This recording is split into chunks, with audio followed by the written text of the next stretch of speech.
샬롬. 우리 사랑하는 성도들과 함께 한 주간을 시작하면서 우리 큐티를 진행하도록 하겠습니다. 자, 어제는 우리 주일 예배로 함께 했습니다. 그런 관계로 우리 주사함 규제를 나누지 못해서 주일 것과 오늘 월요일에 해당되는 본문 말씀을 함께 읽고서 같이 은혜를 나누도록 하겠습니다. 우리 한 마음으로 같이 하나님께 기도하겠습니다.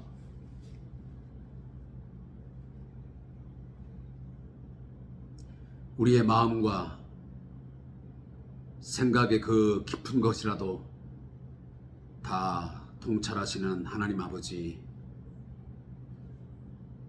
오늘도 주어진 우리의 삶 속에서 어떠한 마음과 무슨 생각을 가지고 하나님 앞에서 삶을 살아드렸는지 돌아보는 시간 되기를 원합니다. 생각 없이 또 고뇌가 없는 가운데 되어지는 대로 살지 말게 하시고, 한순간 한순간 또 한 걸음 한 걸음을 하나님 앞에서 온전하게 또 거룩하게 삶을 살아가기 위한 끊임없는 거룩한 전쟁을 할 수 있도록 저희들에게 더욱더 지혜와 능력을 더하여 주시옵소서. 주님, 오늘도 하루를 마감하고 이 저녁에 함께 주의 말씀을 읽으며 묵상하기를 원합니다. 여호와의 말씀이 우리를 새롭게 하옵소서. 우리를 정결케 해 주시옵소서. 우리를 거듭나 주의 선한 뜻을 쫓아 주의 뜻을 이루어드리는 복 있는 삶을 살게 해 주옵소서. 예수님 이름으로 기도합니다. 아멘.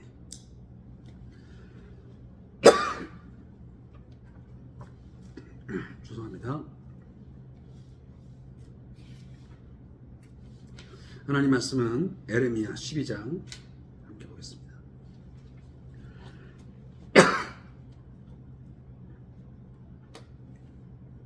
에레미야 12장 1절부터 17절의 말씀을 같이 읽겠습니다. 우리 한 마음으로 말씀을 읽겠습니다. 여호와여, 내가 주와 변론할 때에는 주께서 의로우시니이다. 그러나 내가 주께 질문하옵나니 악한 자의 길이 형통하며 반역한 자가 다 평안함은 무슨 까닭입니까? 주께서 그들을 심으심으로 그들이 뿌리가 박히고 장성하여 열매를 맺었거늘 그들의 입은 주께 가까우나 그들의 마음은 머니이다. 여호와여, 주께서 나를 아시고 나를 보시며 내 마음이 주를 향하여 어떠함을 감찰하시오니 양을 잡으려고 끌어냄같이 그들을 끌어내시되 죽일 날을 위하여 그들을 구별하옵소서. 언제까지 이 땅이 슬퍼하며 온 지방의 채소가 마르리이까? 짐승과 새들도 멸절하게 되었사오니 이는 이 땅 주민이 악하여 스스로 말하기를 그가 우리의 나중 일을 보지 못하리라 함이니이다. 만일 네가 보행자와 함께 달려도 피곤하면 어찌 능히 말과 경주하겠느냐? 네가 평안한 땅에서는 무사하려니와 요단강 물이 넘칠 때는 어찌하겠느냐? 내 형제와 아버지의 집이라도 너를 속이며 내 뒤에서 크게 외치나니 그들이 내게 좋은 말을 할지라도 너는 믿지 말지니라. 내가 내 집을 버리며 내 소유를 내던져 내 마음으로 사랑하는 것을 그 원수의 손에 넘겼나니 내 소유가 숲속의 사자같이 되어서 나를 향하여 그 소리를 내므로 내가 그를 미워하였음이로라. 내 소유가 내게 대하여는 문이 있는 매가 아니냐? 매들이 그것을 애워싸지 아니하느냐? 너희는 가서 들짐승들을 모아다가 그것을 삼키게 하라. 많은 목자가 내 포도원을 헐며 내 몫을 짓밟아서 내가 기뻐하는 땅을 황무지로 만들었도다. 그들이 이를 황폐하게 하였으므로 그 황무지가 나를 향하여 슬퍼한도다. 온 땅이 황폐함은 이를 마음에 두는 자가 없음이로다. 파괴하는 자들이 광야의 모든 벗은 산 위에 이르렀고 여호와의 칼이 땅 이 끝에서 저 끝까지 삼키니 모든 육체가 평안하지 못하도다. 무리가 밀을 심어도 가시를 거두며 수고하여도 소득이 없은즉 그 소산으로 말미암아 스스로 수치를 당하리니 이는 여호와의 분노로 말미암음이니라. 내가 내 백성 이스라엘에게 기업으로 준 소유의 손을 대는 나의 모든 악한 이웃에 대하여 여호와께서 이와 같이 말씀하시니라. 보라, 내가 그들을 그 땅에서 뽑아 버리겠고 유다 집을 그들 가운데 뽑아 내리라. 내가 그들을 뽑아낸 후에 내가 돌이켜 그들을 불쌍히 여겨서 각 사람을 그들의 기업으로 각 사람을 그 땅으로 다시 인도하리니 그들이 내 백성의 도를 부지런히 배우며 살아있는 여호와라는 내 이름으로 맹세하기를 자기들이 내 백성을 가르쳐 바알로 맹세하게 한 것 같이 하면 그들이 내 백성 가운데에 세움을 입으려니와 그들이 순종하지 아니하면 내가 반드시 그 나라를 뽑으리라. 뽑아 멸하리라. 여호와의 말씀이니라. 아멘. 먼저 그 에레미야 11장 그 마지막 부분은 우리가 함께 나누지 못하고 그냥 읽는 것으로 각자 읽는 것으로 대체하도록 하겠습니다. 저는 토요일에 그 부분을 읽고 제 스스로 그 내용들을 묵상을 해 보았습니다. 그리고 주일 것과 오늘 월요일에 해당되는 본문 말씀은 우리 함께 같이 보겠습니다. 에레미야 12장 1절부터 6절까지의 말씀은 하나님과 에레미야의 변론이라는 제목으로 기록되어 있습니다. 이 본문은 에레미야 선지자는 공의로 오신 하나님 앞에 악인의 형통과 평안에 대해서 질문을 하게 됩니다. 그는 심지어 하나님께서 그런 악인들도 이 세상에 심으시고 키우시고 열매 맺게 하신다는 사실에 충격을 받습니다. 이에 대해 하나님은 앞으로 있을 더 큰 고난에 대비하도록 에레미야를 격려하십니다. 그리고 월요일 것도 같이 한번 먼저 제목과 요약을 보겠습니다. 7절부터 17절까지의 말씀의 제목은 여호와 하나님의 분노입니다. 이 본문도 요약해보면 하나님은 내 집, 내 소유, 내 포도원으로 불리던 이 남유다가 적들에게 의해서 짓밟혀져서 황폐하게 되는 모습을 안타깝게 바라보시면서 오늘 말씀을 하고 계십니다. 그러나 때가 되면 악한 이 이웃, 악한 대적들을 뽑아버리고 대신 유다를 그들 가운데서 뽑아 구원하겠다고 이 미래에 대한 구원을 약속하고 있습니다. 아울러 이방인 중에서도 하나님께 순종하는 자들도 함께 더불어 구원하실 것을 선포하는 것으로 오늘 본문이 마무리되고 있습니다. 자, 오늘 에레미야 12장 1절 이하를 읽다 보면 우리가 스쳐가는 본문이 있습니다. 그건 다름 아닌 시편 37편의 내용입니다. 물론 욥기서에도 있고 그리고 하박국서에도 있지만 가장 우리가 많이 묵상하는 말씀 중에 바로 시편 37편이 있습니다. 자, 그 내용은 뭐냐면 왜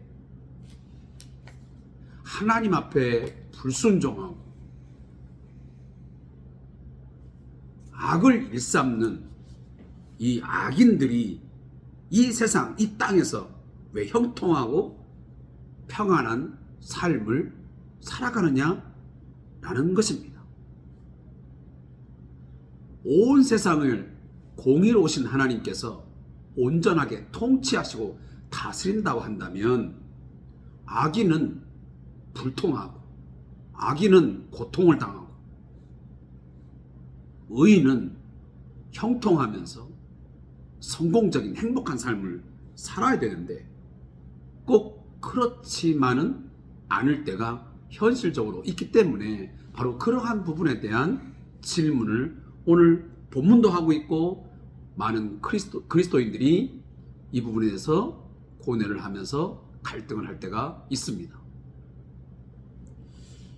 오늘 이 묵상을 하고 있는 아마 성도인들 가운데도 한 번쯤은 그런 고민들 아니면 하나님께 대해서 질문을 던 적이 있었을 것입니다. 하나님, 뭐 예수 안 믿는 사람은 뭐 둘째치고라도 교회 공동체 안에 있는 사람들 가운데 보면 믿는다고 말은 하고 있지만 여전히 세속적이고 너무도 악한 일을 도모하고 죄를 지음에도 불구하고 그들의 어떤 삶은 어쨌든 형통하는 것처럼 보여지고 돈도 잘 벌고 또 자녀들 여러 가지 문제들이 큰 문제 없이 잘 되어지고 또 평안한 게 사는 걸 보면 우리는 그런 것에 대해서 때로는 분노를 갖게 됩니다. 그리고 하나님 앞에 질문을 던집니다. 도대체가 하나님은 살아 계신 겁니까? 하나님은 정말 공의로우신 분 맞습니까? 의로우신 분이 맞습니까? 당신께서 의로우시고 공의로우신 분이란다면, 그토록 정의의 심판을 하시는 분이란다면 악인은 안 되는 게 맞고 의인은 잘 되고 의인은 형통하는 게 맞는 건데 왜 그 역으로 왜 반대의 경향이 나타나는 겁니까? 라는 질문을 던질 수밖에 없는 거죠. 그래서 시편 37편의 시편 기자도 그런 얘기를 하거든요. 왜 악인들이 이 세상에서 잘 되는 겁니까? 왜 형통하는 겁니까? 반면에 왜 의인들은 고난을 당하고 어려운 현실의 삶을 살아야 되는 겁니까? 라는 반문을 던지는 것입니다. 심지어 오늘 본문도 보면 2절에 보면 주께서 그들을 심으심으로 이 악인들조차도 하나님께서 이 세상에 내었고 그들을 심어 놓았고 그들로 하여금 자라게 하지 않았냐는 겁니다. 근데 그들을 가만히 관찰해 보면 입술로는 그 입으로는 죽게 가까운 척해. 그런데 그들의 마음은 머니. 속된 말로 입은 살았는데 마음은 전혀 아닌 경우가 있다는 것입니다. 누가 봐도 저 사람은 입만 살았을 뿐이지 그 마음은 전혀 하나님께 있지 않는데 왜 그들이 형통하는 겁니까? 왜 평안한 겁니까?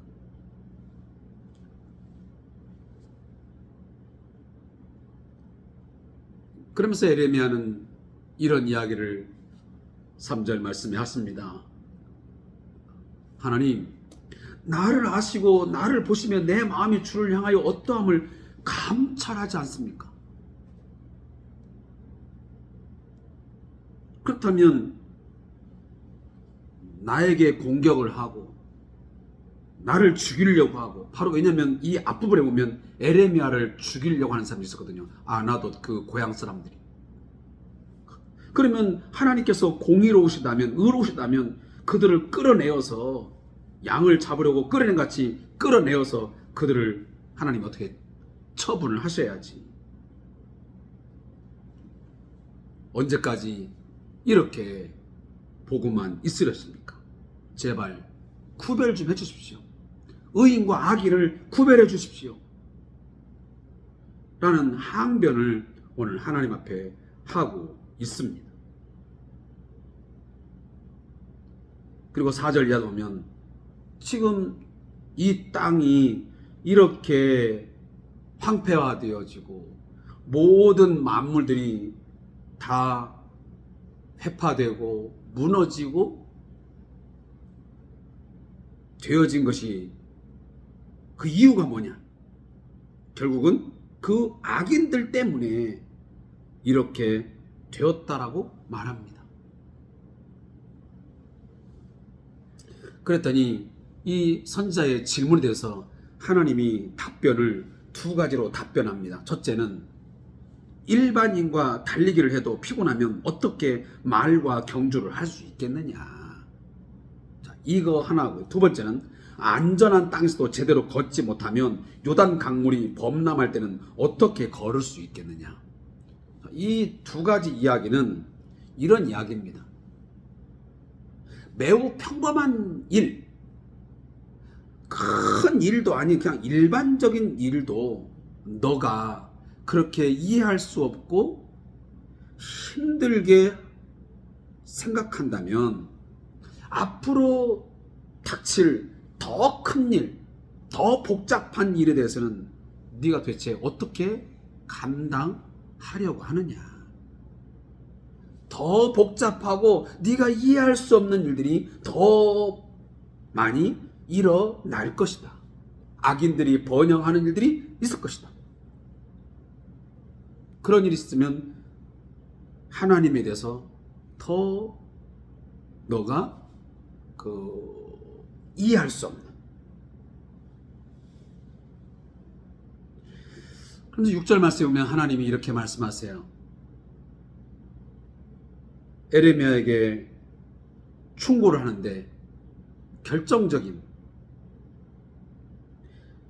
오늘 6절에 보면 내 형제와 아버지의 집이라도 너를 속이며 내 뒤에서 크게 외치나니 그들이 내게 좋은 말 할지라도 너는 믿지 말지니라.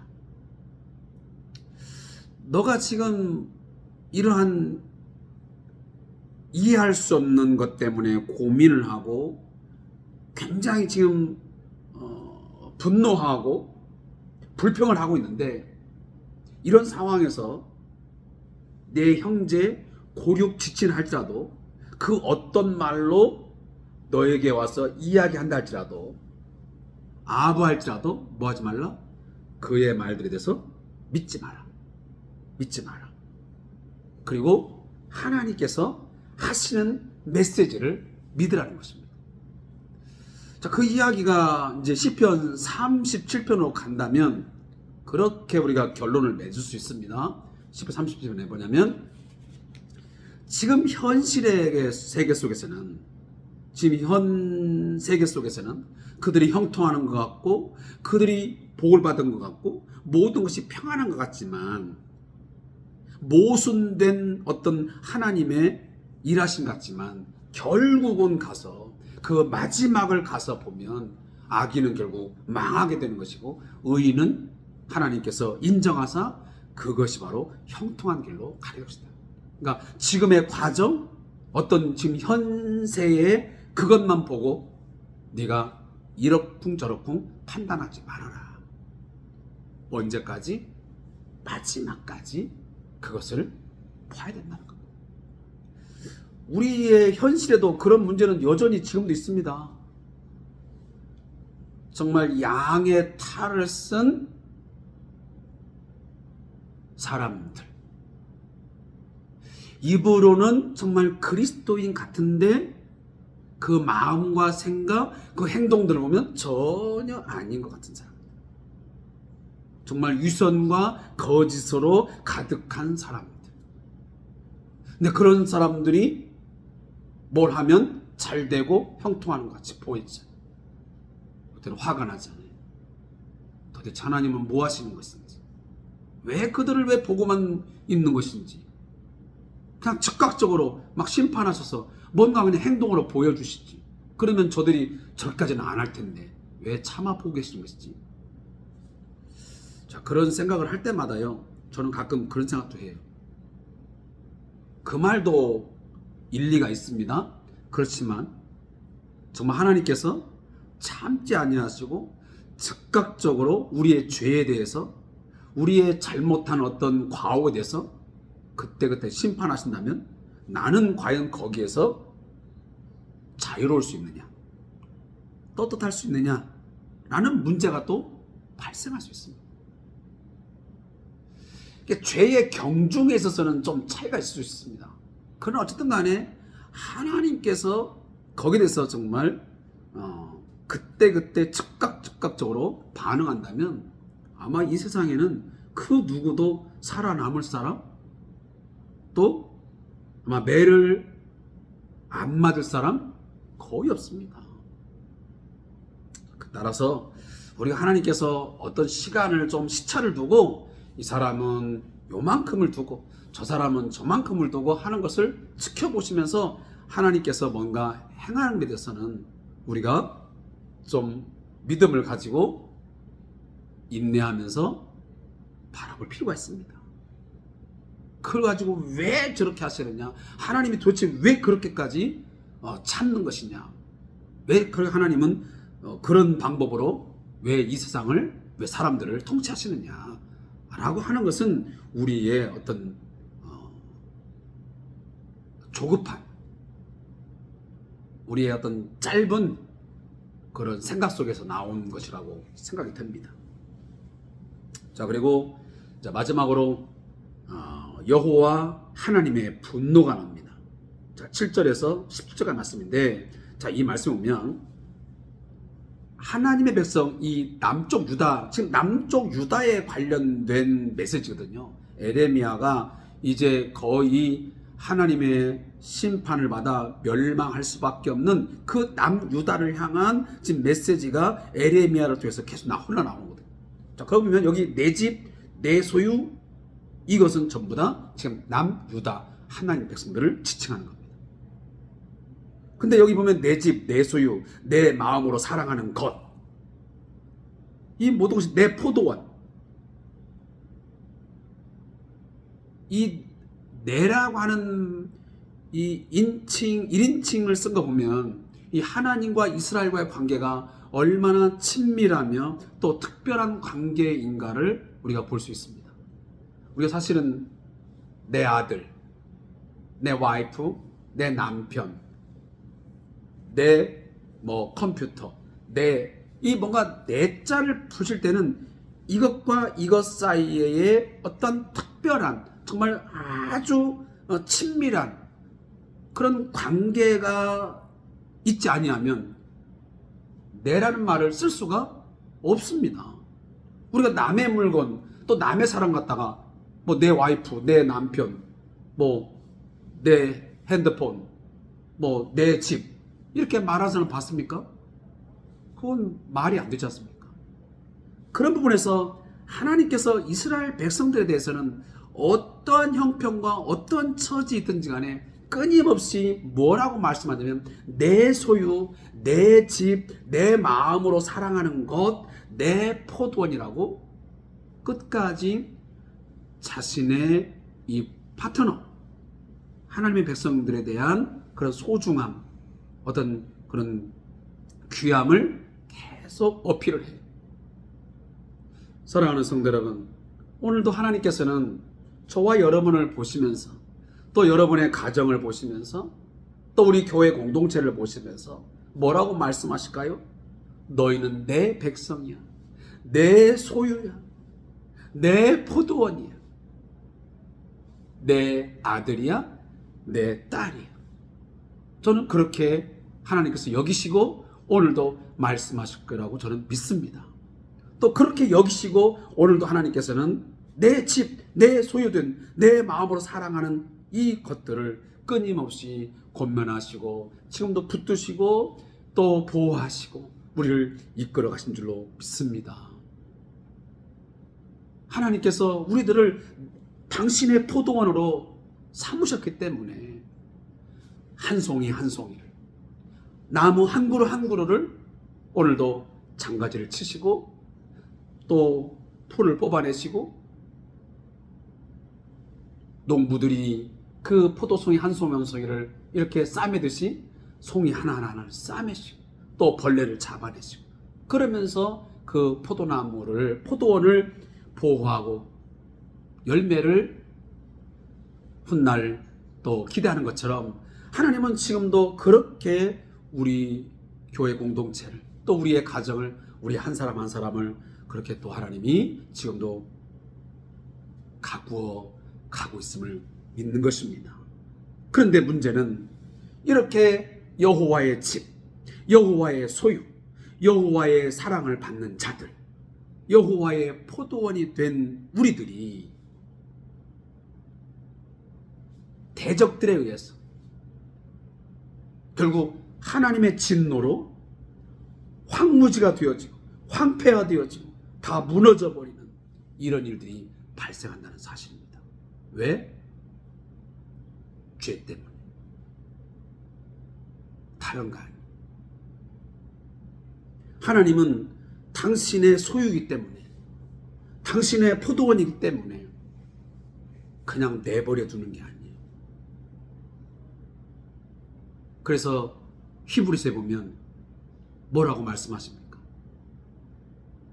우리가 만약 징계가 없으면 너희는 사생자였어.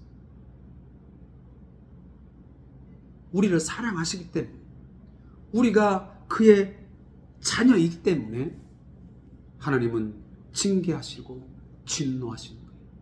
그래서 돌이키게 하는 거죠. 다시 깨닫고 돌아오게 하시는 거예요. 파괴하는 자들을 보내서, 대적들을 보내서 하나님이 그들을 치죠. 오늘 이 본문도 그런 얘기. 남쪽 유다가 여호와의 집이요 여호와의 소유된 백성인데 끊임없이 우상을 숭배하고 하나님께 돌아가 버리고 하나님께로부터 등을 져버리고 말씀을 멸시해버리니 하나님이 내버려둘 수가 없어요. 그래서 결국은 대적들을 보내가지고 그들을 치게 하시고 성을 불태우고 때로는 성벽이 무너지게 돼요. 심지어 많은 백성들이 포로로 끌려가서 고초를 겪고 이런저런 일들이 결국은 있게 된다는 말이에요. 그래서 그들이 아무리 수고를 해도 애를 써도 그때는 안 되는 거예요. 그래서 오늘 13절에 보면 무리가 밀을 심어도 가시를 거두며 수고하여도 소득이 없으니 그 소산으로 말미암아 스스로 수치를 당하나니 이는 여호와의 분노로 말미암아. 여러분, 여호와의 분노, 여호와의 진노가 쏟아지면 인간들이 아무리 애를 써서 그것을 피해 보려고 해도요, 그 죄를 완전히 버리고 죄에 대해서 회개하고 돌아오지 않는 이상은 방법 없어요. 그래서 우리가 때로는 우리가 어떤 일을 겪으면서 혹여나, 물론 다 그런 건 아니지만 혹여나 이게 하나님의 분노하심은 아닐까, 여호와의 어떤 징계는 아닐까 라는 것을 뭔가 깨달아지면 어떻게 됩니까? 빨리 회개하고 무릎 꿇어 하나님께 나와야 됩니다. 삶을 고쳐야 됩니다. 그렇지 아니하고 또 다른 방법으로 그 위기를 벗어나 보려고 하고 또 다른 어떤 비책을 강구하게 되면 더 큰 어려움 속에 더 많은 혹독한 일들을 만날 수밖에 없게 되는 것입니다. 우리가 자식이 부모가 매를 대거나 뭔가 혼을 내면 빨리 인정을 하고 돌아오면 거기서 끝나요. 근데 끝까지 잘못에 대해서 자인하지 아니하고 계속 뻔한 어떤 변명 또 그 내용에 대해서 부정하게 되면 부모님은 더 세게 더 많은 것으로 그 자녀를 징계할 수밖에 없어요. 왜? 그를 돌이켜야 되고 깨닫게 해서 선한 길로 돌아오게 해야만 되기 때문에 그래요. 그 이유가 뭐예요? 사랑하기 때문이에요. 바로 하나님께서도 그런 방법이에요. 그런 이야기들을 오늘 이 에레미야 22장에서 말씀하고 있습니다. 자, 저자의 묵상을 읽고 오늘 말씀을 마무리하겠습니다. 하나님은 내 집, 내 소유, 내 사랑, 내 포도원이라고 여겼던 유다를 원수의 손에 넘겨 징계와 심판을 받게 하시면서 슬픔의 눈물을 삼키십니다. 그리고 한때 적과 꿀이 흐르는 땅이라고 일컬어졌던 그곳에 침략자들이 쳐들어와서 짓밟아 황무지로 만드는 것을 보시며 그 황무지가 나를 향하여 슬퍼하노다라고 탄식하십니다.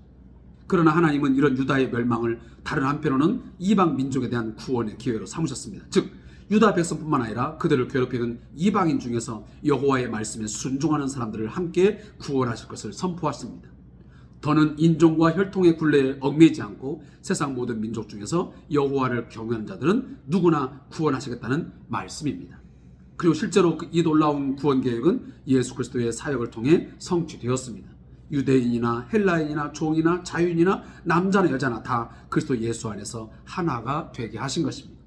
유다의 심판이 전화 위복의 기회가 되었고 지금 우리가 그 기회를 누리고 있음을 감사해야 합니다. 기도하겠습니다. 하나님, 하나님은 영원토록 우리의 의로우신 통치자시요 의로우신 재판장이 되어주심을 믿습니다. 지금 잠시 현실의 세계 속에서 악인들이 형통하고 악인들이 평안한 삶을 살아간다고 하여 우리가 짧은 식견을 가지고 우리의 얄팍한 하나님에 대한 지식을 가지고 하나님에 대하여 원망하거나 불평하거나 하나님께서 옳지 않다라고 하나님의 통치를 부정하는 그런 어리석은 자가 되지 않게 하옵소서. 결국은 마지막에 가서는 그 악인들이 어떻게 되어지는지를 하나님께서 우리에게 목도하게 하시고 보게 하실 것을 믿습니다. 의인의 길은 인정하시나 악인의 길은 망하리로다. 반드시 결국은 그렇게 될 줄로 믿습니다. 그래서 의로우신 하나님께서 우리의 입술을 통해서 우리의 삶을 통해서 하나님 영광을 받을 것을 확신합니다. 하나님, 그때까지 저희들 믿음으로 이 세상을 살아갈 수 있게 해 주옵소서. 그 마지막 구원의 완성을, 그 구원의 하나를 바라보면서 살아가는 저들 되게 해주시기를 원합니다. 하나님, 이제 하루를 마감합니다. 오늘 밤 하나님 평안한 하루를 보내게 하시고 또 내일 주어지는 새로운 날 믿음으로 주와 함께 시작할 수 있도록 은혜 내려 주시옵소서. 감사함 예수님의 이름으로 기도하옵나이다. 아멘.